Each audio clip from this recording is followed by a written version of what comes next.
allez bien, j'espère. Ben moi, ça va et je suis très contente de vous revenir avec une autre vidéo et j'espère bien que vous allez aimer. Si vous tombez sur cette chaîne pour la première fois, mon nom est Malaika, je suis entrepreneur et je suis passionnée de business. Sur cette chaîne, je partage avec vous mon expérience, des astuces et des informations qui peuvent vous aider aussi à commencer votre business. Si c'est vraiment une thématique qui vous parle et qui vous intéresse, n'hésitez surtout pas à vous abonner et d'activer la cloche de notification. Comme ça, vous serez notifié à chaque fois que nous allons publier une vidéo. Et avant de commencer, j'aimerais déjà commencer par dire un très grand merci à tous ceux-là qui sont revenus regarder les vidéos que j'ai publiées la semaine passée. J'aurais jamais imaginé qu'après 4 mois, presque 5 mois d'absence, j'allais recevoir ce genre d'engagement sous mes vidéos, sous tout ce que j'ai fait. Alors j'aimerais vous dire un très grand merci du fin fond de mon cœur. Donc comme je disais, je vais vous parler des agents parce que oui, moi je suis agent, si vous ne savez pas.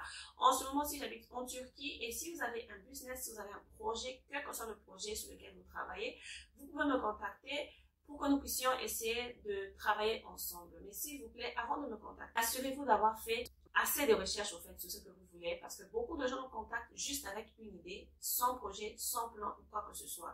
Et c'est décourageant parce que vous voulez que nous puissions faire le travail à votre place. Alors que le travail d'un entrepreneur, c'est de rêver, c'est de commencer quelque chose, c'est d'avoir une idée, c'est de penser au développement de ce à quoi vous pensez.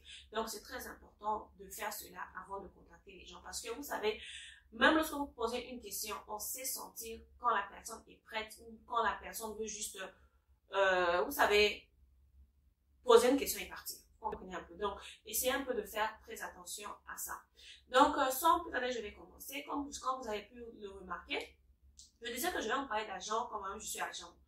Il y a beaucoup de groupes maintenant sur la Turquie. En tout cas, si vous êtes connecté, vous savez qu'il y a beaucoup de gens qui proposent des services en Turquie, des services d'achat, des services de vente.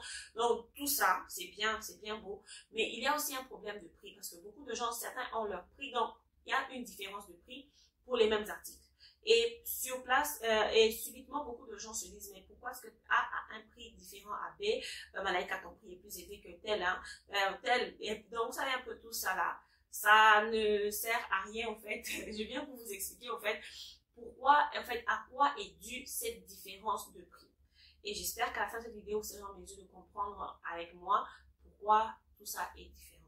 La première raison, c'est juste parce que je pense qu'à ce point-ci, si vous n'avez pas encore regardé la vidéo où je parle des marchés d'Istanbul, allez regarder cette vidéo-là, ça va vous aider, en fait, à avoir une idée sur quoi sur ce que je veux dire maintenant là.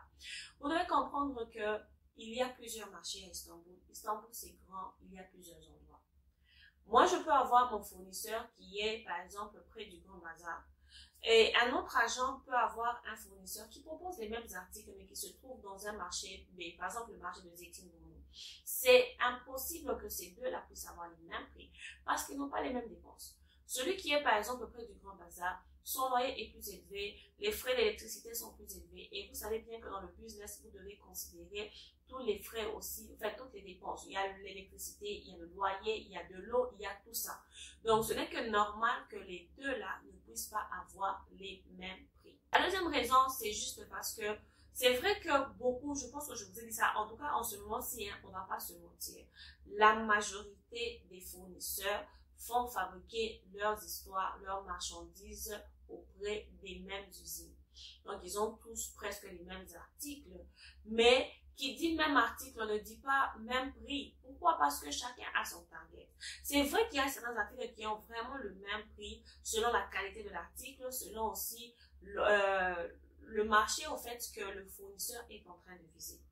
Mais n'oubliez pas que, comme je dis, quand vous vendez, chez nous même chez nous en Afrique, quelqu'un peut avoir un business A et l'autre peut avoir un business B. Ils vendent la même chose, mais ils vendent à deux catégories de personnes. Les uns vendent aux personnes qui sont plus aisées financièrement et les autres peuvent vendre à la classe moyenne ou aux personnes qui ne sont pas aisées financièrement. Alors que c'est le même produit, parfois même la même qualité, mais les clientèles sont différentes. Le troisième point, c'est que beaucoup de magasins, beaucoup même je dirais, utilisent les photos d'autres personnes. Je connais des magasins qui utilisent les photos des influenceuses russes. Il y a des influenceuses russes, des influenceuses et tout que nous avons sur les réseaux sociaux. Ils utilisent leurs photos pour faire la promotion de leurs produits. Alors que si vous voyez le produit, vous allez pleurer. Ça n'a rien à voir avec ce qu'ils proposent. en fait, avec ce qu'ils montrent, en fait, dans leur groupe et consorts. Donc, vous devez savoir cela. Et d'autres aussi, carrément, copient les modèles des autres. Mais vous savez, lorsque vous copiez, ce n'est pas toujours exactement ça. Parce que celui qui a design ses projets, ses modèles ou quoi que ce soit, a une autre, en fait, connaît l'histoire de sa marchandise, connaît la valeur de ce qu'ils vendent. Ce qui fait qu'ils ont toujours des prix un peu plus élevés. Et celui qui copie, il copie juste sur base de la photo et parfois les qualités sont différentes. Alors, quelque chose qui a une bonne qualité et une chose qui a une qualité un peu plus inférieure, c'est que normal qu'ils ne puissent pas avoir le même prix. Ça, c'est juste 3 critères ou bien 3 exemples que je vous donne là. Mais je sais qu'il y en a beaucoup plus. D'ailleurs, n'hésitez surtout pas à commenter, à laisser en commentaire votre propre expérience. Si vous avez déjà eu cette expérience-là ici en Turquie où vous vous retrouvez avec une marchandise qui ne correspond pas du tout à ce que vous avez commandé. Et n'hésitez pas à me dire aussi dans la barre de commentaires ou si vous avez aussi d'autres raisons, parce que je sais qu'il y a beaucoup de gens qui sont agents ici aussi, qui ont besoin, qui connaissent de quoi je parle, ils peuvent aussi laisser des raisons qui peuvent aussi pousser à ce que la marchandise ne puisse pas avoir le même prix. Donc, c'est vraiment ça que je voulais vous dire.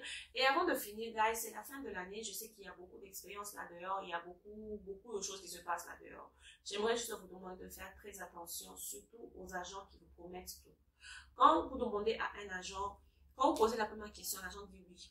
Deuxième, oui. Quand quelqu'un vous dit oui à tout, faites attention. C'est juste pour vous mettre en confiance et que vous puissiez envoyer votre argent. Et lorsque l'argent arrive, ça sera des histoires kilométriques, du sens que tel n'est pas disponible. Parce que déjà, sachez que l'hiver a commencé, au fait.